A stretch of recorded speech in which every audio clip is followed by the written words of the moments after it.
É isso aí, pessoal, vamos falar hoje do terceiro episódio do Game of Thrones. Esse episódio trouxe algumas surpresas, mas também algumas decepções. Vamos fazer toda essa análise. Eu espero que vocês curtam aqui o canal, comentem nesse vídeo o que é que vocês acharam do terceiro episódio, compartilhem esse vídeo aí nas suas redes sociais.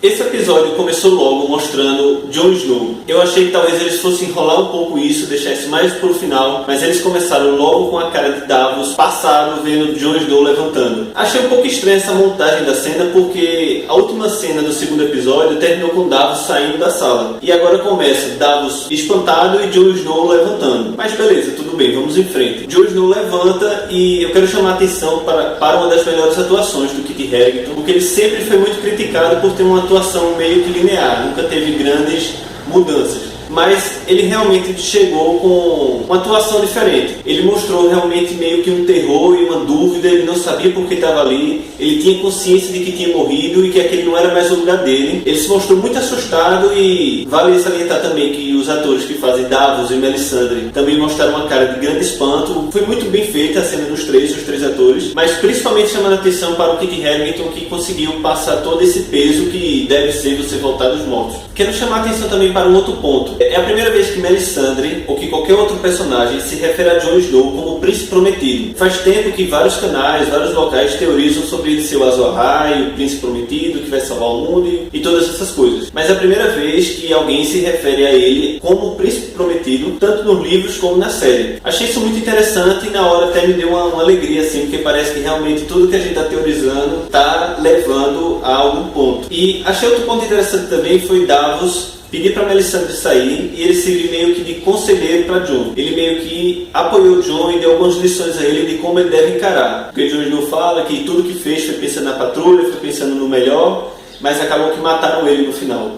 Ele fracassou. E Davos fala, venha e fracassa de novo. E tipo, mostrou que vai ter uma cumplicidade ali os dois. Talvez Jon enxergue em Davos um pai que ele perdeu com Ned, um companheiro, alguma figura mais velha que ele precisava para ter um apoio. Achei isso muito interessante e eu acho que vai ser bem por aí que Davos vai caminhar. Logo em seguida a gente vê Jon Snow saindo e encontrando tanto o povo livre como os patrulheiros.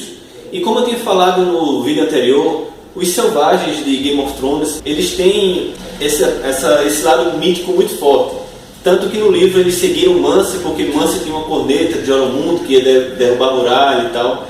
Então ver Jon Snow voltando dos mortos foi exatamente o que Tormund falou. Eles estão te vendo como um deus. Vai ser muito mais fácil agora para Jon Snow conseguir o apoio dos selvagens para qualquer desafio, para qualquer guerra ou batalha que ele venha enfrentar. Isso é um ponto que eu acho que é fundamental para o motivo de Jon Snow ter voltado. Ele ter conseguido trazer os selvagens para a causa dele, conseguir esse baita apoio, porque se a gente lembrar, Mance tinha um exército de 100 mil soldados, que eram os selvagens, o povo livre. Claro que agora não tem essa quantidade, mas vai ser uma parte fundamental do exército de Jon para a guerra que com certeza a gente vai ver aí no episódio 9. Achei muito interessante também o encontro de Jon com Ed Doloroso. Na série não foi tão abordada essa proximidade de Jon com Ed, mas nesse último episódio deu para ver a amizade dos dois e foi construído de uma forma melhor. E as brincadeiras, e eu gostaria de ter visto mais do Ed, mas nesse ponto eu achei legal. Eles mostraram que é um grande amigo que Jon tem àquela altura, já que Sam saiu, outros amigos dele morreram, e Ed é uma parte importante do que ele tem ali, que ele confia de verdade. Outra parte que esse episódio aborda é a viagem de Sam. Foi uma parte bem curtinha, só pra gente ver por onde anda Sam. Sam está viajando para a Vila Velha, como a gente sabe, foi a última ordem que ele recebeu de Jon, e ele está levando a Gilly e o filho da Gilly, que também se chama Sam. É engraçado perceber duas coisas. Primeiro que eles colocaram a Gilly muito desenvolvida. Tipo, ela já fala que sabe ler, ela não está nem aí para o mar, para a tempestade, ela está ansiosa para chegar em Vila Velha, que o capitão falou que era uma cidade muito bonita. Ela já está bem enturmada e está gostando dessa nova experiência. Muitas pessoas não gostaram disso porque acham que ela que devia estar enjoada, ela que devia estar passando mal ali, já que ela vivia numa cabana do lado da muralha e tal. Mas eu tô achando legal porque ela tá criando... Ela realmente é uma aventureira, ela vivia presa e agora ela tá conhecendo o mundo. E eu acho que tá ok, tipo, ela realmente não tem essas coisas. Ela é uma pessoa forte, só que era prisioneira. Já Sam é alguém que tinha um conhecimento do mundo, mas que tem essa dificuldade em conhecer, em viver as aventuras e tal. Tá bem legal, assim, eu achei, pessoalmente, eu achei que é o balanço legal dos dois. E a gente ficou sabendo que Sam vai deixar a Gilly na casa da sua família, porque na cidadela não são aceitas mulheres. E é onde a gente vai conhecer a família Tarly, e principalmente o Randall Tarly, que é o pai do Sam. A gente comentou na conferência que quem tem saudade do Tywin Lannister talvez se identifique aí com o Randall, porque vai ser uma nova figura paterna de força. O Randall tem até uma parte mais cruel até em certo ponto do que o Tywin da série, porque o Randall literalmente disse que iria matar o Sam se ele não abandonasse todo o seu direito à herança. Uma coisa que a gente não viu o Tywin fazendo diretamente na série, apesar dele prejudicar Tyrion de N maneiras. Então talvez a gente vai ver uma figura muito severa e perversa, mas ao mesmo tempo ele é conhecido em Westeros como um grande gênio militar, um grande governante e várias outras coisas. Vamos agora para a minha parte favorita desse episódio, que é o flashback da Torre da Alegria. Talvez para quem não leu o livro não seja uma parte tão grandiosa assim, mas pra gente que leu e que vem teorizando sobre essa cena há tanto tempo, é uma parte muito importante e muito épica para quem está assistindo, porque no livro essa cena da Torre da Alegria é só contada como história, como lembranças de Ned, nunca é uma história completa, são sempre pedaços da história.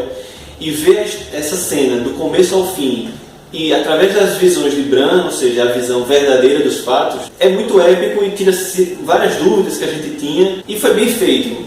Apesar de algumas pessoas acharem um ou outro defeito, no geral eu achei uma cena muito bem feita e que honrou alguns personagens. Primeiramente vamos falar do Sir Arthur Dayne, a Espada da Manhã, que ele era um dos grandes cavaleiros de Westeros e naquela época, se não me engano, ele era o melhor cavaleiro de Westeros. Pelo menos nesse ponto a série honrou o personagem, ao contrário do que fizeram com o Sir Barristan Selmy na quinta temporada. Sir Barristan morreu para um bando de loucos com máscaras de ouro e facas, que no caso era para Sir Barristan ter matado todos eles com a mão nas costas. O Sir Arthur Dayne lutou contra 5 cavaleiros da guarda pessoal de Ned, e conseguiu matar todos, ficando apenas o Ned, e só perdeu porque foi apunhalado pelas costas. Então mostrou realmente a importância desse cavaleiro e criou todo esse misticismo em torno do personagem. Realmente ele é um dos grandes cavaleiros de Westeros, mereceu ser mostrado dessa forma. Apesar de muita gente esperarem que ele lutasse com uma única espada longa, que é a Alvorada, para efeitos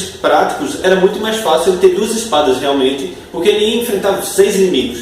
Para ele ter toda essa dimensão de luta, ele realmente tinha que ter essa rapidez, essa habilidade de resposta, de comandos.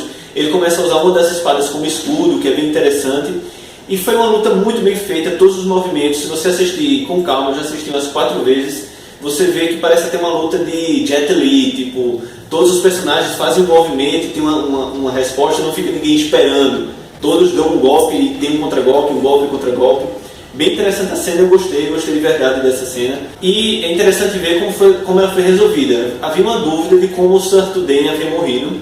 A gente especulava que realmente o Howland Reed tivesse atacado ele por trás. Mas Ned no livro só fala que deve a vida ao Reed. Aqui fica claro que o Ned havia perdido e o Howland Reed salva ele com um golpe, apunhalando o Sir Arthur Dayne por trás. Então há 2 coisas aí. Tem gente metendo agora o pau em Ned, dizendo: caramba, cadê tua honra, porra, não sei o que, onde foi tua honra? Mas tipo, isso é uma guerra e tipo, ele ia morrer. Segundo, o Howland Reed não faltou com a honra, ele salvou o Ned. Ele não ia deixar o Ned morrer, certo? Ele não tinha outra forma de fazer aquilo. A terceira coisa que estão falando é porque o Ned mentiu, inventou uma história. Primeiro que ele não ia estar contando para os filhos dele a verdadeira história que aconteceu ali. Ali era, como eu já falei, um caso de guerra. E a outra coisa é que se ele dissesse a verdade, que o Reed apunhalou o Sir Arthur Dayne pelas costas, a gente não sabe como o Howland ia ser julgado. Talvez as pessoas condenassem ele, talvez quisessem fazer algum tipo de julgamento, talvez a casa Dayne quisesse alguma vingança. Então ele protegeu o Reed, que era o seu melhor amigo, o cara que salvou ele lá. E no final ainda, apesar do Sir Arthur Dayne estar ferido, ele fez aquela tradicional fala dele, que quem dita sentença e empunha a espada, ele foi lá e matou o cara, apesar de não ter sido, nossa, aquela cena épica. Mas pra mim tá ok esse ponto. E agora a gente vai para a conclusão da cena, quando a gente ouve o grito da Lyanna. A gente ouve 2 gritos, algumas pessoas falaram que parecia um grito de criança, mas eu já ouvi umas 3 vezes e é realmente um grito de mulher.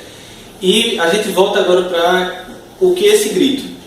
Com certeza é quase certo que é o grito do parto da Lyanna, apesar de estar faltando um cavaleiro ali embaixo, mas é muito provável que esse cavaleiro não esteja lá em cima e não esteja matando a Lyanna.